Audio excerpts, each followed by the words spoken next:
Hello everyone, कैसे हैं आप सब। मसीह में आप सबकी सलामती हो। Welcome back and other video. आज की वीडियो में हम याकूब के ख्वाब के बारे में जानेंगे, जो कि हमें बाइबल मुक़द्दस में पैदाइश की किताब उसके 28वें बाब में मिलता है। सो आए हम सबसे पहले प्रेयर करते हैं।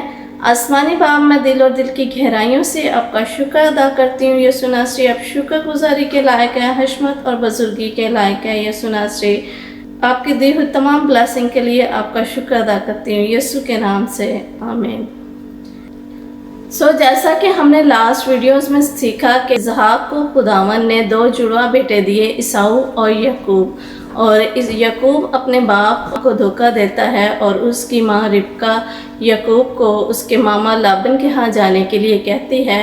वो बैर सुबह से निकलकर हैरान में अपने मामा लाबन के यहाँ जा रहा होता है और रास्ते में एक जगह उसे रात गुजारनी पड़ती है क्योंकि सूरज डूब जाता है। और हम बाइबल मुक़द्दस में पढ़ते हैं कि वो उस जगह के पत्थरों में से एक पत्थर वो अपने सर के नीचे तकिए के तौर पर रख लेता है और वो सो जाता है। और वो ख्वाब में देखता है कि ज़मीन पर एक सीढ़ी है जिसका सिरा आसमान तक जाता है और उस सीढ़ी के ऊपर खुदावंद के फरिश्ते चढ़ते और उतरते हैं। और खुदावंद उस सीढ़ी पे खड़े होकर याकूब से कहते हैं, मैं खुदावंद तेरे बाप इब्राहिम का खुदा और इसहाक का खुदा हूँ।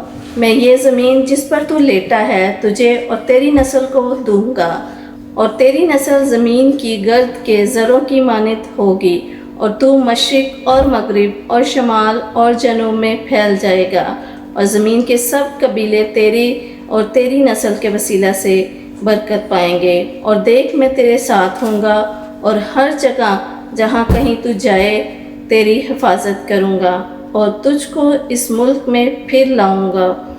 और जो मैंने तुझसे कहा है जब तक उसे पूरा ना कर लूँ तुझे नहीं छोड़ूंगा।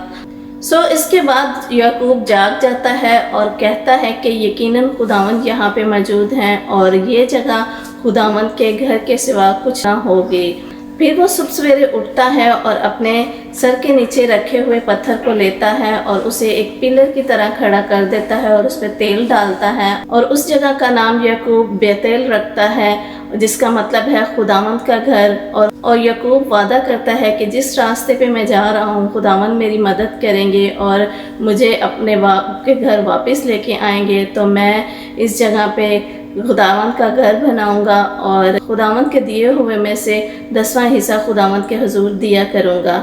इस हवाला में हमने पढ़ा कि खुदावंद इब्राहिम के साथ रहे, इसहाक के साथ रहे और याकूब के साथ रहे। और इसी तरह बाइबल मुक़द्दस में और बहुत सी जगह पे लिखा है कि खुदावंद हमेशा अपने लोगों के साथ रहेंगे हर तरह की मुश्किल में, हर तरह की प्रॉब्लम में, चाहे वो मुश्किलात में हो या किसी तरह की प्रॉब्लम उन पे आए, खुदावंद की नज़र हर टाइम अपने लोगों पे रहती है। और याकूब के साथ हमारे लिए भी ये आयत है, पैदाइश 28 बाब उसकी 15वीं आयत, देख मैं तेरे साथ रहूँगा और हर जगह जहाँ कहीं तू जाएगा तेरी हिफाजत करूँगा।